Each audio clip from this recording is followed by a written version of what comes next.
All right, number 14 is an inequalities question, and I'm not going to include a ton of inequalities in the plugging in thing, and I'll include some because a lot of these strategies do overlap. But if inequalities become an issue for you, do the set of videos that I talk about for all of those. But bottom line is you're going to pick multiple values for x and see what does and does not work.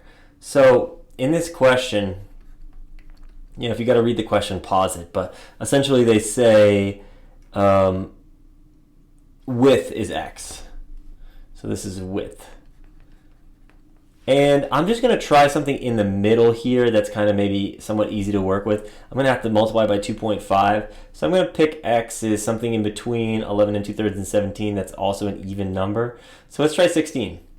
If x is 16, the length is 2.5 times that. Well, 2 times that is 32. Half of it is 8. So 32 and 8 is 40. So if the length is 16, the width is 40. That's because this was equal to 2.5 times 16. And if you heard, there was actually sort of a lesson in there about how to do math without a calculator. I just did 2 groups of 16, which I knew was 32, and then a half a group of 16, which is 8, and added them. Right? So, okay. The question says that the perimeter of the base of the box... Oh, it's up here. The perimeter of the base of the box and the height cannot exceed. If you add those two together, it cannot exceed 130. Okay. Since perimeter is all 4 sides, we would have like our 16s and our 40s. For a perimeter of 80 plus 32 is 112. So I'll just write it in here. Perimeter of 112. 80 and 32. All right, and then the perimeter and the height have to get added together. So that's 112 plus the height of 60. We say that cannot exceed 130. Well, this definitely is bigger. Too big. So that means x has got to be smaller. That means I've already gotten rid of answer choices C and D. So I'll clear the board here. I know x has to be smaller so that the whole thing works out to be smaller than it is right now. Right now it's 172, 112 plus 60. I need it to be less than 130.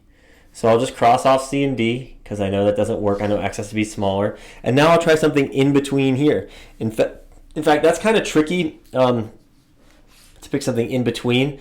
So, but I'll pick 11. Let's pick x as 11. So the width, which is equal to x, is going to equal 11. And then the length is 2.5 times 11. And so that's equal to, there's different ways of doing this, but you could say 2.5 times 10 is 25. And 2.5 times 1 is just 2.5. And those add together to be 27.5. Okay. So then the perimeter, and this is the thing, a lot of people are going to mess this up. The reason I draw these little boxes is because I'm less likely to mess up if I write 27.5 in both of these spots. What people are going to do is they're just going to add width and length and forget that the perimeter is 2 widths and 2 lengths. So 27.5 and 27.5. That math sounds hard, but think about it as 25. 2 groups of 25 is 50. And then 2 groups of 2.5 is 5. And then you're adding to that the 11 and 11, which is 22. So what does that all add up to? That all adds up to a perimeter of 77. I think 55 and 22, yeah. Okay, so 77. If the perimeter is 77, perimeter plus height cannot be bigger, has to be smaller or equal to 130.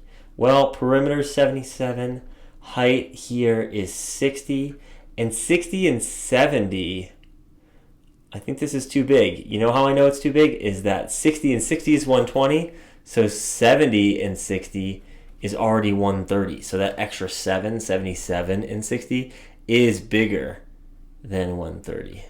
So 11 didn't work, which means x has to be smaller than 11. It has to be answer choice A. B is too big. It can't be 11. 11 would fit within answer choice B, and we just proved that 11 doesn't work. So there's picking numbers when you're using them in an inequality question.